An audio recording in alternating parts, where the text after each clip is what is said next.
Warga Iran dan sejumlah mahasiswa asing memberikan dukungan terhadap pemerintah Iran dalam menghadapi konflik dengan Israel Amerika Serikat. Warga Iran pun menyatakan tidak takut terhadap ancaman serangan darat oleh Israel dan Amerika, serta menyatakan kesiapannya dalam menghadapi agresi darat Zionis. Cuacanya warga Iran masih mereka juga mendukung pemerintah Iran, mendukung resistensi yang dimulai warga Iran itu, dan sebagian orang yang saya kenal sama mereka juga turun ke jalan-jalan dan bersama-sama warga Iran, bukan hanya orang Indonesia, ada sebagian, karena dari mana-mana, hampir dari 100 negara ada mahasiswa di Iran.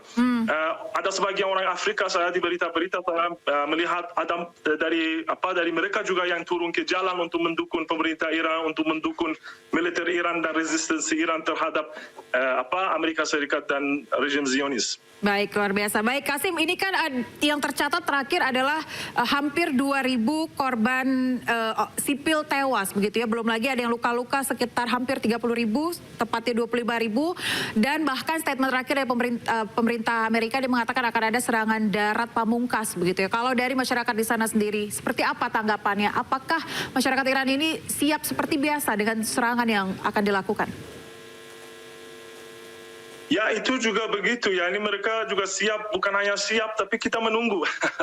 Ya, ini karena itu kekuatan Iran. Kalau udara pasti Iran tidak begitu kuat ya, itu Amerika Serikat dan Israel itu kekuatan mereka dalam masalah udara itu ya pasti lebih kuat daripada kita, tapi kekuatan Iran itu atau keunikan Iran itu adalah pasukan daratnya itu. Oleh karena itu, sebagaimana yang dikatakan pemilu Iran, the foreign minister itu dia bilang bahwa kalau ada serangan dari darat, kita menunggu, karena itu kekuatan kita. Oleh karena itu, bukan hanya mereka tidak takut, tapi kita menunggu. Ya, Rusia mengimbau Amerika Serikat dan Zionis Israel segera menghentikan agresi militernya. Hal ini disampaikan di sidang Dewan Keamanan PBB.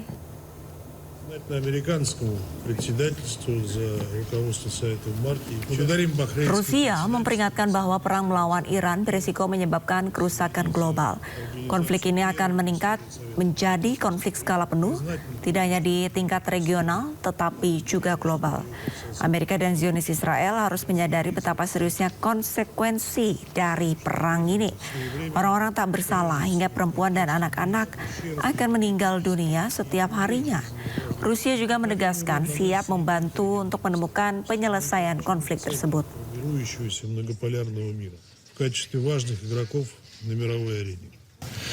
Вашингтон и Западный Иерусалим не могли не осознавать всю тяжесть последствий своей военной авантюры для стран региона.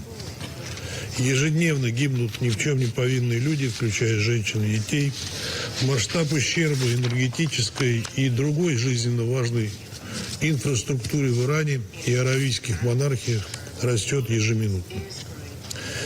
Непоправимый урон наносится не только региональной стабильности, но и глобальной продовольственной энергетической.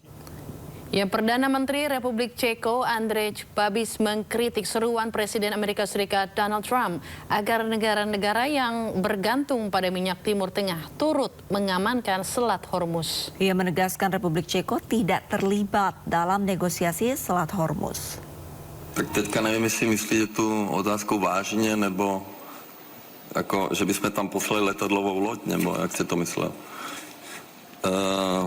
My samozřejmě pana Trumpa vnímáme, že on má různé projevy, takže to je ten systém hodím granát a potom to řeší, tak si počkáme určitě, jak se to všechno vyvine, protože my jsme na Evropské radě o tom mluvili, Francie měla nějaké návrhy, takže my u těchto jednání nejsme, to jsou jednání na úrovni těch jaderných velmocí, nukleárních velmocí jako Francie, Velká Británie.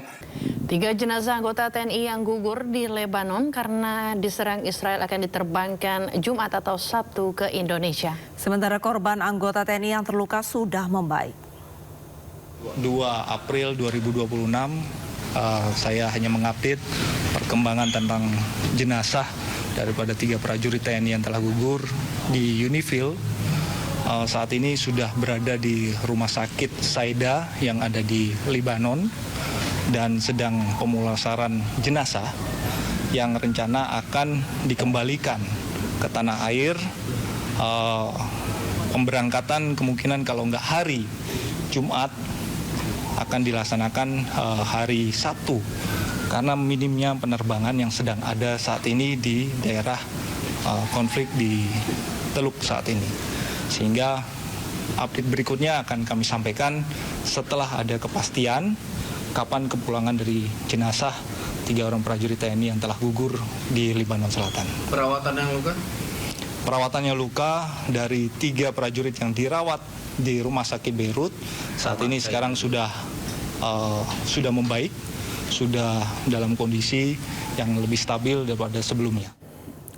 Duta Besar Palestina untuk Indonesia, Abdul Fattah Al-Satari, takziah ke rumah duka Kapten Infanteri Zomi Aditya Iskandar, pasukan TNI yang gugur di Lebanon akibat serangan Israel.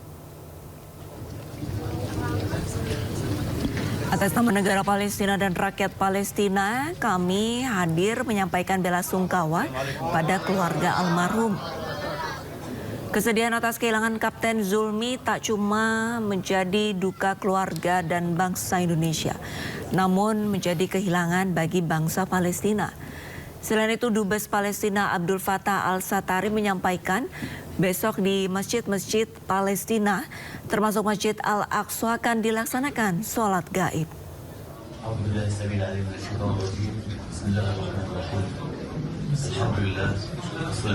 وعلى آله وصحبه أجمعين.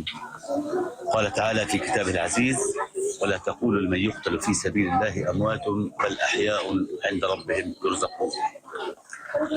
باسم سفارة دولة فلسطين لدى أندونيسيا وباسم الجالية الفلسطينية وبمرافقة سنتارة فلسطين أخونا عبد الله غنيم وباسم الشعب الفلسطيني جئنا اليوم لكي نقدم واجب العزاء في أبنائنا وأبنائكم الشهداء الثلاثة. يقدم العزاء باسم الرئيس الفلسطيني والحكومة.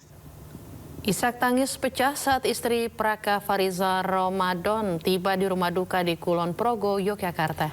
Tangis sang istri tak terbendung ketika ibu Praka Farizal menyambut dan memeluknya.